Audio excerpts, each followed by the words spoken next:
siang Bapak-Bapak dan Ibu-Ibu sekalian. Perkenalkan, saya Iskandar Hasan dari Guna Era Manufaktura. Manufakturnya dari Guna Elektro. Di sini kami akan memperkenalkan masalah modular prefabricated substation, di mana manfaatnya ini untuk meminimalkan pekerjaan di lapangan. Jadi biasanya pekerjaan di lapangan itu sangat banyak dan butuh waktu. Kita minimalkan dengan menggunakan sistem modular di mana kita fabrikasi sebelumnya. Berikutnya.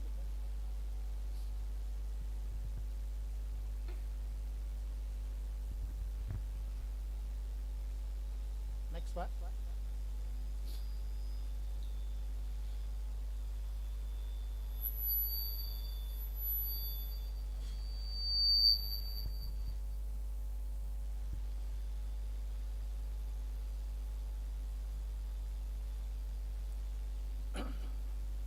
Sistem ini adalah seperti gardu atau substation yang sudah dirakit sebelumnya di manufaktur kita dan setelah diuji, sehingga sebelum dia dikirim kita lakukan pengujian secara elektrikalnya, mekanikalnya dan semuanya, sehingga praktis untuk di lapangan.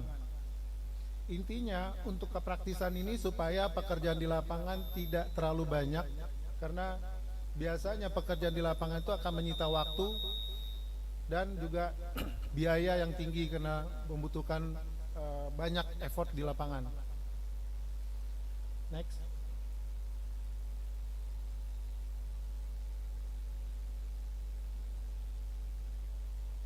Perbedaan antara sistem konvensional, di sini kita lihat sistem konvensional, kita membangun building dengan gardu beton. Jika dengan menggunakan konvensional, kita butuh space untuk pekerja, kita butuh gudang untuk pekerja, kita butuh mesh untuk pekerja. Sementara dengan sistem prefabricated, di lapangan kita tidak membutuhkan lagi gudang untuk peralatan, gudang material, dan juga tidak membutuhkan lagi mesh untuk pekerja, sehingga meminimais pekerjaan di lapangan. Berikutnya, Pak. Nah, ini mereduce konstruksi dan penghematan waktu, mengurangi waktu pekerjaan konstruksi, di mana pada saat di lapangan biasanya butuh persiapan, butuh desain yang sebelumnya ada disiapkan, seperti yang dilihat di tabel di sebelah sini. Dia meminimize waktunya sampai 30%, karena pre-assembly itu dites di pabrik dulu sebelum dilakukan pengiriman. Juga meminimal pekerjaan di lapangan dalam arti size di lapangan. Di lapangan sendiri biasanya untuk pekerjaan dari struktur kita akan butuh ruangan yang lebih besar. Misalnya kita butuh untuk pekerjaan instalasinya 4 kali 5 meter, untuk persiapan kita butuh lagi ruangan lebih besar lagi. Jadi kalau ruangan di lapangannya sangat terbatas, tipe ini sangat menarik untuk dilakukan. Dan juga meminimalkan resiko untuk adanya konflik antara karyawan sendiri, karena di lapangan cukup cuman 5-6 orang langsung diinstal di lapangan. Berikutnya, Pak.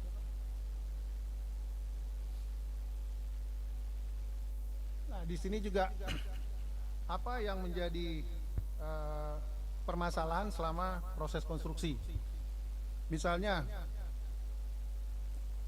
adanya hujan, adanya mungkin terlalu panas, mengakibatkan pekerjaan itu terhenti.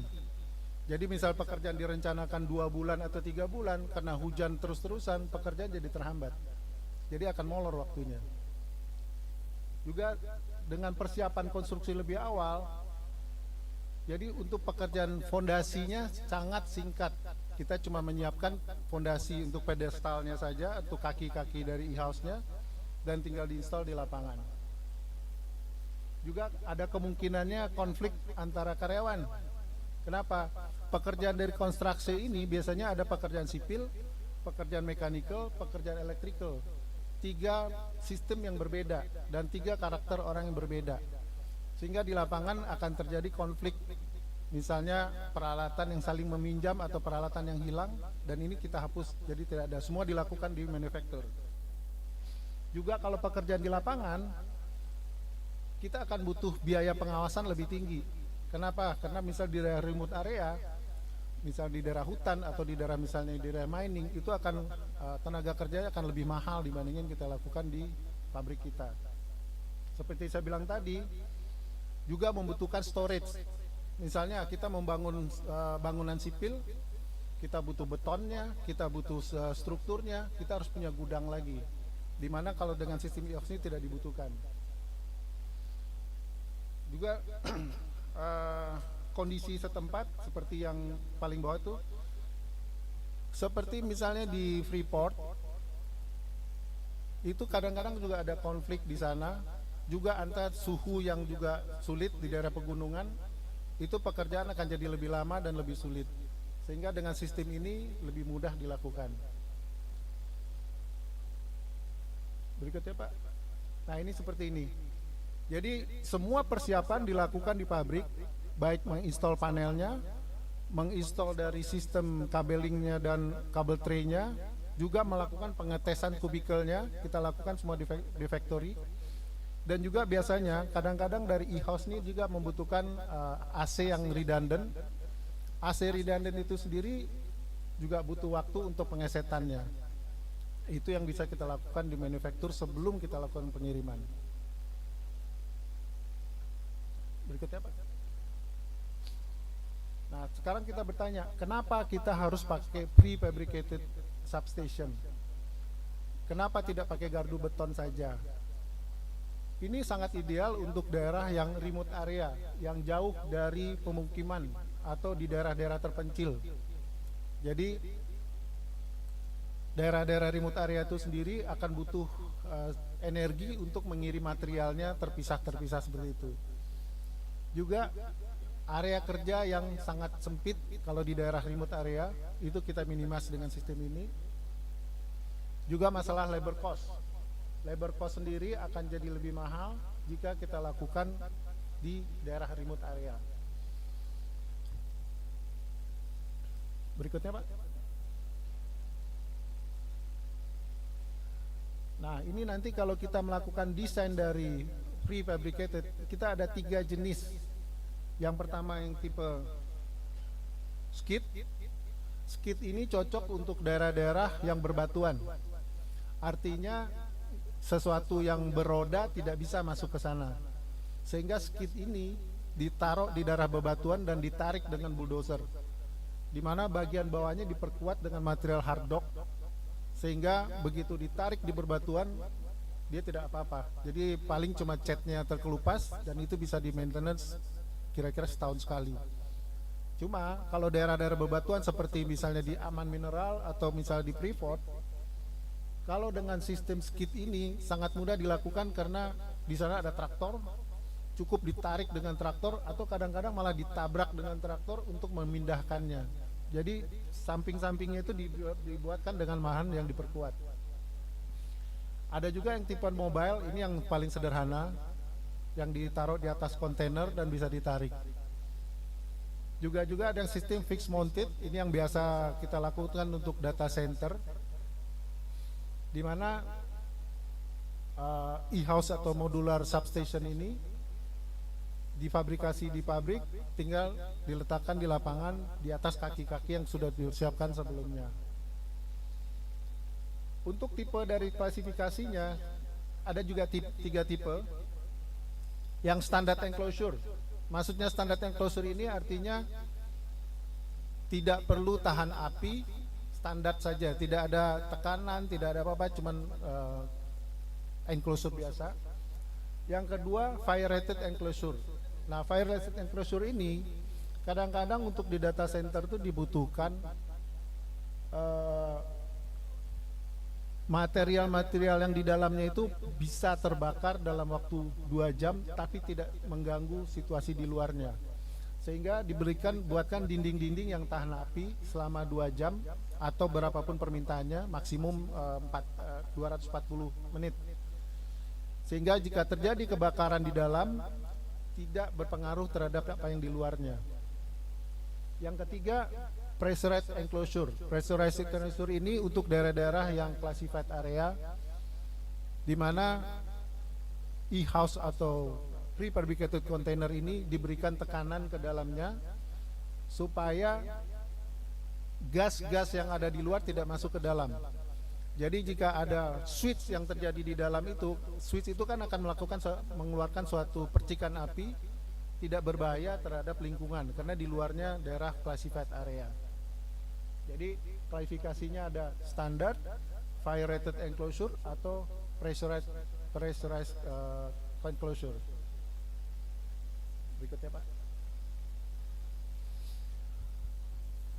Ini strategi kita untuk dalam membuat e-house-nya sendiri. Kita ada sistem dengan fully welded atau dengan bolted interlocking e-house. Yang fully welded ini memang dia akan lebih rigid, relatif lebih berat, tapi dia tahan terhadap kegetaran atau gempa karena dia fully welded. Cuma kalau produksinya itu banyak, itu akan butuh waktu lebih banyak karena dilas satu persatu. Kalau yang sistem bolted ini dia akan lebih ringan, mudah dilepas-lepaskan. Misalnya di bagian atapnya kita perlu trafo yang harus di maintenance atau misalnya diganti. Dengan sistem bolted, atapnya bisa dibuka dan trafonya bisa diganti dengan cepat. Dan ini sangat praktis jika kita melakukan produksi untuk jumlah e-house yang banyak.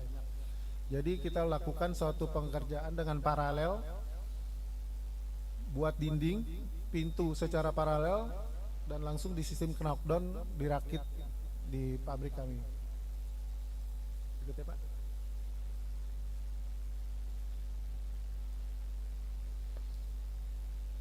Sebelum kita melakukan pendesainan, kita harus susun dulu layoutnya.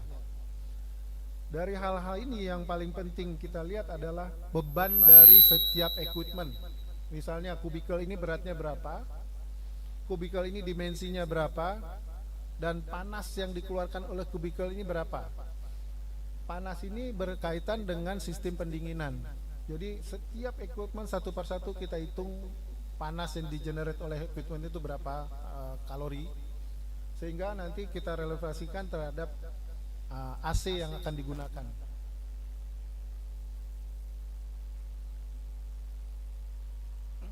Step-step desainnya setelah kita berikan layoutnya itu, kita harus tahu dulu kondisi lapangannya seperti apa. Pertama misalnya koordinatnya ada di mana, sehingga kita tahu anginnya di sana seperti apa.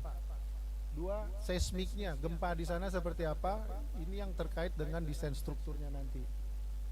Jadi dengan kondisi angin, seismik, dan berat dari e-house itu sendiri, itu menjadi dasar kita untuk menghitung dari struktur e-house tersebut.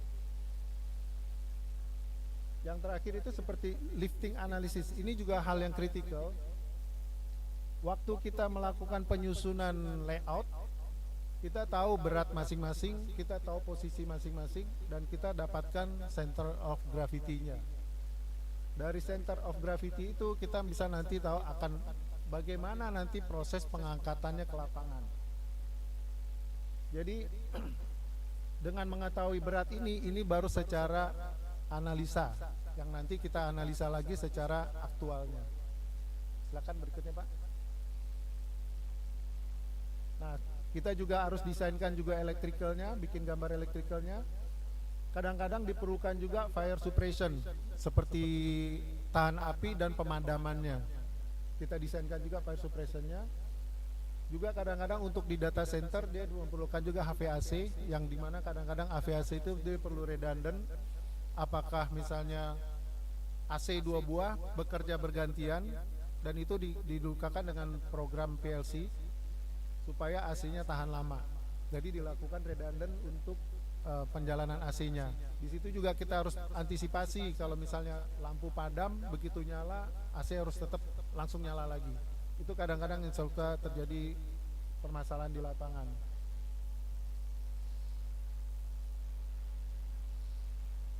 Nah, ini yang loading dan unloading arrangement. Ini kesannya memang tidak sederhana. Dalam melakukan desain, kadang-kadang sesuatu yang sudah direncanakan ternyata tidak balance. Tidak balance sehingga waktu pengangkatan akan terjadi miring. Nah, sebelum barang ini diselesaikan atau dikirim, kita lakukan juga uji test load-nya. Test load ini sendiri untuk mengetahui benarkah center of gravity-nya sesuai dengan yang kita rencanakan. Jika memang sedikit ada kemelesetan, biasanya akan ada sedikit melesetan karena secara teori sekian ada sedikit kemelesetan center of gravity. Kita ada dua solusi. Pertama, kita berikan beban tambahan untuk membalance dari e-house ini. Kedua, kita juga bisa mensimulasikan dengan mengadjust dari slingnya. Jadi kalau slingnya misalnya di sebelah sisi ini lebih miring, kita perpendek slingnya sehingga di akhirnya balance. Ini penting sekali. Bayangkan benda ini dengan berat sampai 40 ton diangkat dengan ketinggian bisa sampai 10 meter untuk meletakkan di lapangan. Itu ibaratnya tidak boleh miring sama sekali. Jika miring itu berbahaya untuk orang di bawahnya dan untuk equipmentnya sendiri. Oke, selanjutnya. Nah, sekarang masalah klasifikasinya. Kalau di atas building, oke, building itu yang konkret. Di bawah ini konstruksi dan material. Untuk konstruksi itu ada tipe R, EI, REI, M. Untuk materialnya ada A1, A2, B, C, D, dan EF. Kita lihat ke halaman berikutnya. Ini tipe materialnya. Tipe material itu ada A1, A2, dan seterusnya. Ini material yang tahan api. Tahan api dalam arti jika terbakar tidak menghasilkan tidak terbakar. Artinya ini aman jika terjadi kebakaran, dia tidak menyulut api. B, C, D, dan F itu makin ke F itu makin material yang mudah terbakar. Intinya kenapa orang tidak semua pakai yang A1 aja? A1 ini akan lebih mahal. Sesuai dengan kebutuhan, apakah perlu ini tahan api atau tidak? B, C, dan E, F, dan seterusnya itu lebih murah. Kita tinggal berhitung terhadap cost, kebutuhannya, dan keinginan customer seperti apa. Ya, selanjutnya. Nah, ini masalah dindingnya. Dinding yang tadi sebelah ada R, E, dan I. R itu dinding yang menahan beban jika terjadi kebakaran.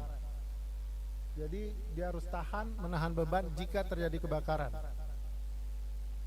Kalau tipe E dan I itu dindingnya bisa menahan api terhadap kebakaran kalau yang E, tapi panasnya masih bisa menyeberang. Jadi itu tipe E. Kalau yang I terbakar tapi panasnya sudah tidak menyeberang. Itu makanya standar itu nanti akan ditulis ada 45 menit, 15 menit, 30 menit, 40 menit, sampai yang paling lama 240 menit. Jika dalam desain kita sebutkan misalnya fire resistance-nya 40, strip 60, strip 60. Artinya strukturnya bisa nahan 40 menit dalam terbakar, panasnya tidak boleh menyeberang dalam waktu 60 menit, atau bisa menyeberang 60 menit tergantung dari atau E atau I yang dipilih. Untuk tipe I ini dia dibilang bisa panasnya tidak menyeberang, artinya setiap bahan metal yang ada di dalam tidak berkonek dengan metal yang ada di luar.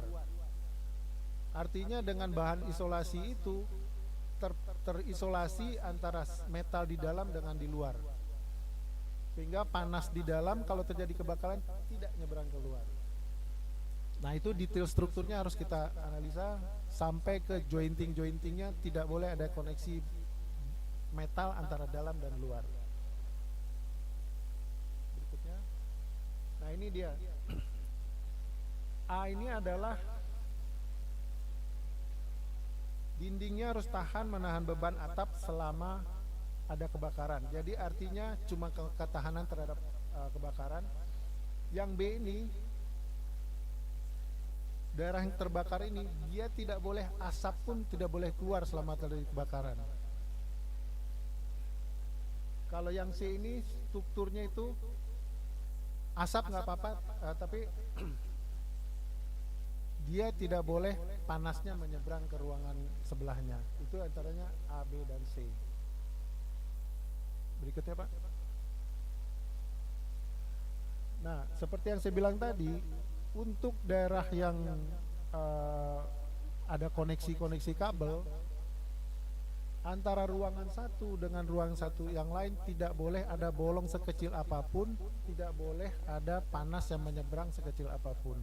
Sehingga setiap kabel itu harus dicor dengan bahan anti api, sehingga tidak ada celah sama sekali antara ruangan satu dengan yang ruangan yang lain, bahkan juga dengan ruangan luar. Oke. Nah, kalau kita bicara dinding, sekarang kita bicara pintu. Pintu pun juga harus tahan api, di mana kadang-kadang dipersyaratkan pintunya sendiri juga mempunyai sertifikat yang diuji oleh PUTR, di mana pintu ini jika terbakar sesuai dengan waktu disebutkan tadi, tidak rusak dan tidak melelehkan sisi baliknya. Dan juga sisi dinding kita juga pakai bahan-bahan isolasi. Nah, ini komponen kami yang dari Gunaera. Kita misalnya ada LVMCC, switchgear, transformer, atau switchgear monitoring. Ini equipment yang bisa kita taruh di dalam. Ini juga tidak terikat untuk sistem piping. Jadi ini misalnya ada pompa dengan segala pipanya, kita juga bisa taruh di building ini sehingga bisa diinstal di lapangan tanpa butuh waktu lagi. Oke, next. Nah, ini contoh pekerjaan kami. Yang paling kiri itu di Nusa Tenggara. Yang tengah itu untuk proyek kami di Kalimantan. Yang paling kanan itu di Pertamina Pelaju. Dan yang di bawah ini adalah di Freeport. Yang di Freeport ini kita juga punya hambatan karena ruangannya besar sekali yang diinginkan. Jadi ada kalanya e-house itu kita buat dengan sistem modular. E-house sendiri modular. Misalnya ruangan yang dibutuhkan dengan lebar 10 dengan panjang 12 meter. Kebayang dong kalau lebar 10, bagaimana pengirimannya? Sementara pengiriman di tol maksimum cuma bisa lebar 4,5 meter. Jadi kita bikin sistem modular. E-house-nya kita belah dua, di mana dikirim terpisah. Saat di lapangan tinggal di-connect, di-join. Ini tidak terbatas dengan ukuran berapapun, asal bisa kita belah-belah dan kita rakit nanti di lapangan. Nah, ini juga contohnya yang seperti yang saya bilang lagi, yang sebelah kanan itu tipe skid. Tipe skid artinya untuk suatu struktur di daerah bebatuan, sehingga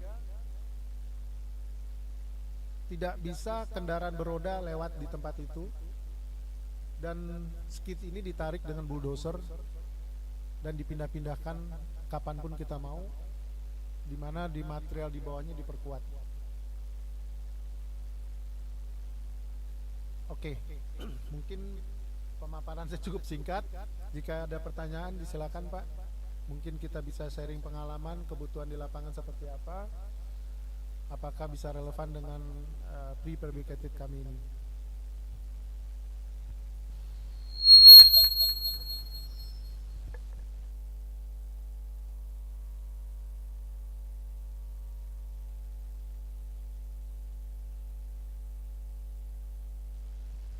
Ya.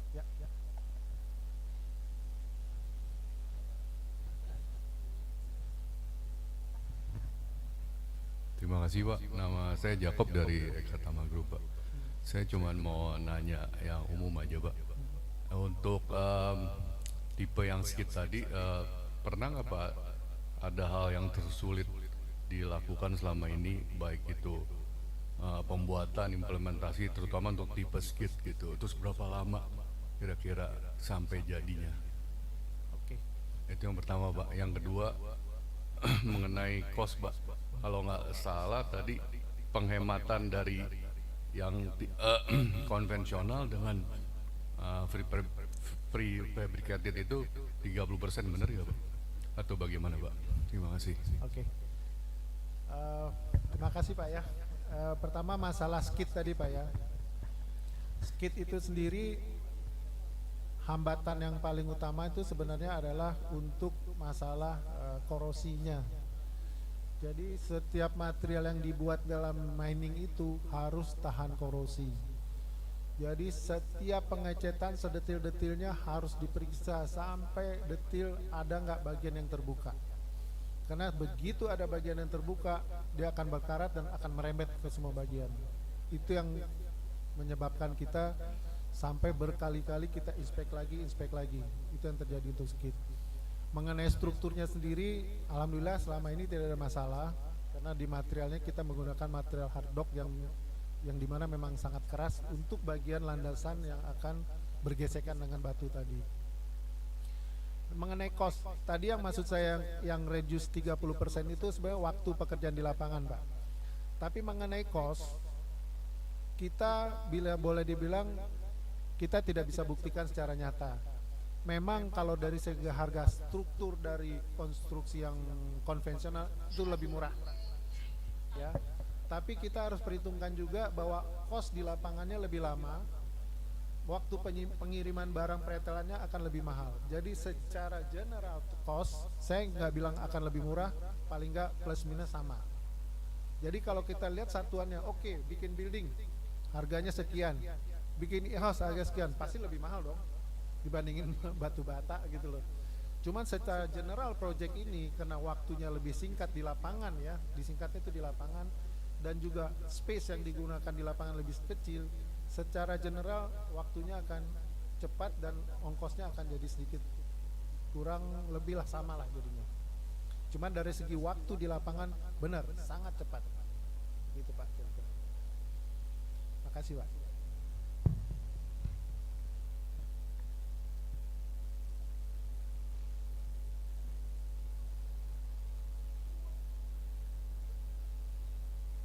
Silakan Pak, ada yang bertanya lagi?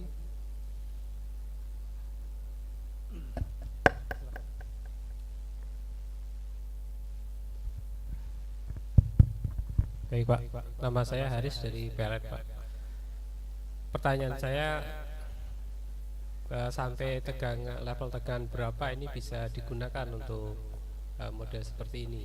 Sebab tadi kalau saya perhatikan di presentasinya, menurut saya sih masih di level medium voltage Pak ya. Jadi apakah bisa di atas itu? Terima kasih Pak.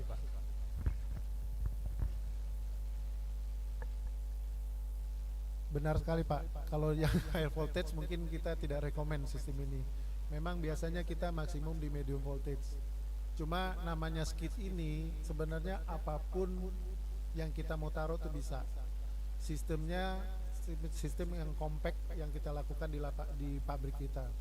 Makanya saya bilang tadi, kadang-kadang juga ada sistem pipa dan pompa, sistem pipa atau pengolahan air juga sistem yang kompleks, kita rakit di tempat kita, di lapangan tinggal install. Tapi kalau bicara dengan listrik, ya kalau high voltage belum pernah, medium voltage.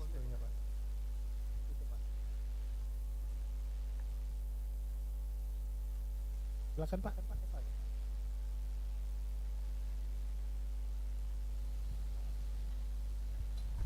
Ya, baik, terima kasih Pak. Saya Eko Setiawan Pak dari Pupuk Kaltim. Tadi saya belum melihat yang untuk trailer mobile yang ada di depan. Ya, yang mau saya tanyakan itu untuk mobile tersebut, ini agenda untuk preventifnya itu seperti apa? Terus yang berikutnya, penyimpanannya seperti apa. Karena kita tahu bersama harapan mobile itu pada saat dibutuhkan dia ready, langsung kita energize sebagai pengganti suatu trafo atau peralatan yang lain yang failure. Jangan sampai kita punya trafo failure, harapannya kita ada mobile trafo 1 unit, ternyata nggak bisa dipakai. Mungkin bisa disampaikan Pak untuk preventifnya sama penyimpanannya seperti apa. Terima kasih. Terima kasih Pak. Mungkin kalau untuk penyimpanan sendiri kita perlu warehouse atau gudang untuk menyimpan atau tempat parkir lah, paling nggak seperti itu Pak ya. Artinya kami juga pernah ada permintaan dari PLN untuk membuat substation berjalan, di mana dalam satu kontainer itu ada trafo, ada MV dan LV-nya, dan juga ada kabelnya, roll kabelnya.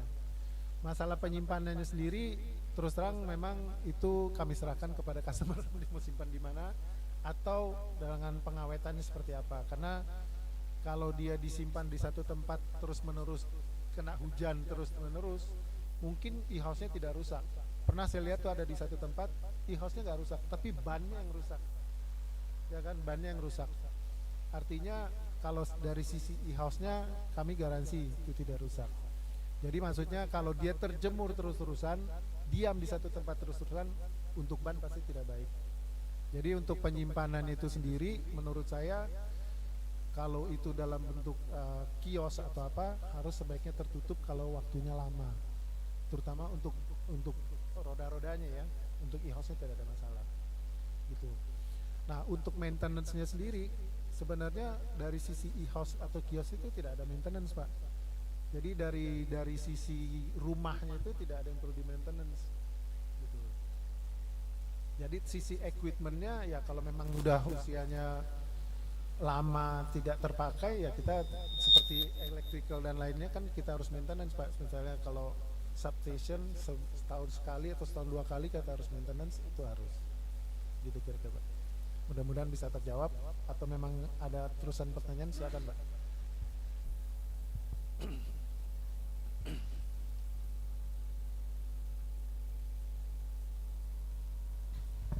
Iya, baik Pak. Selanjutnya mungkin kita berpikirnya kalau suatu saat ada penggantian equipment di dalam e-house itu seperti apa. Terus juga kan kita bicara ada lifetime juga Pak. Nah, bisa saja suatu saat ini awet sampai 10-20 tahun, tapi secara spare part kita nggak mungkin mendapatkan itu apabila ada kerusakan. Nah, untuk upgrade atau retrofit itu memungkinkan nggak dilakukan apabila kita punya e-house terus sudah usia 10-20 tahun, terus kita lakukan upgrade atau retrofit.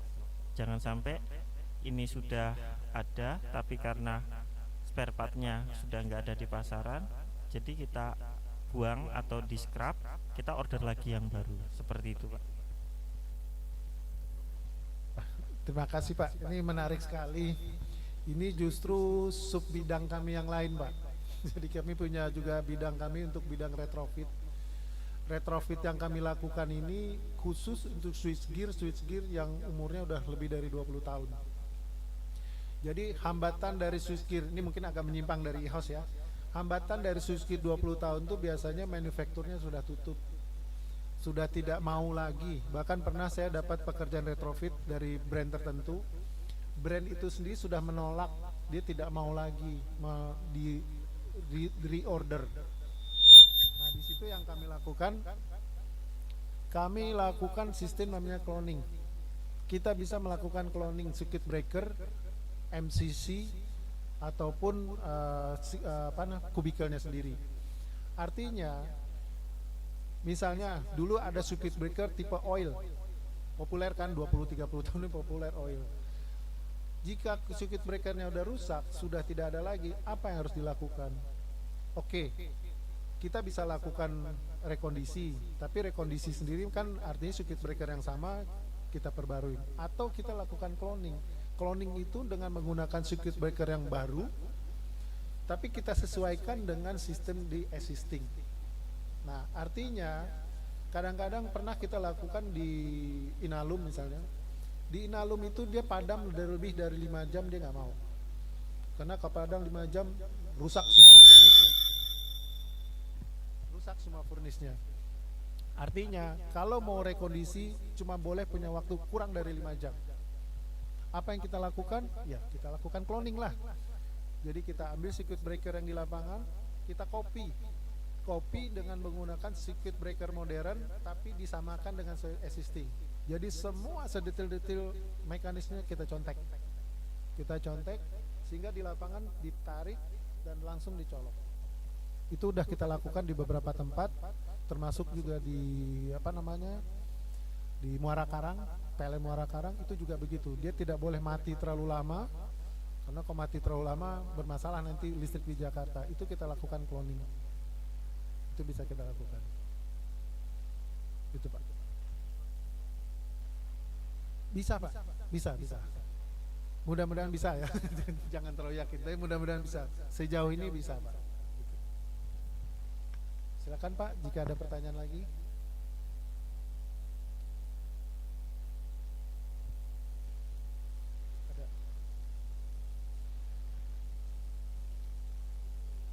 Monggo Pak kalau ada pertanyaan. Nanti juga kalau memang ada pertanyaan lagi masalah circuit breaker atau masalah pompa dan lain-lain silakan Pak, nanti bisa langsung ke saya atau ke tim kami. Jika tidak ada lagi, terima kasih atas waktunya. Mungkin ini satu-satunya presentasi bahasa Indonesia.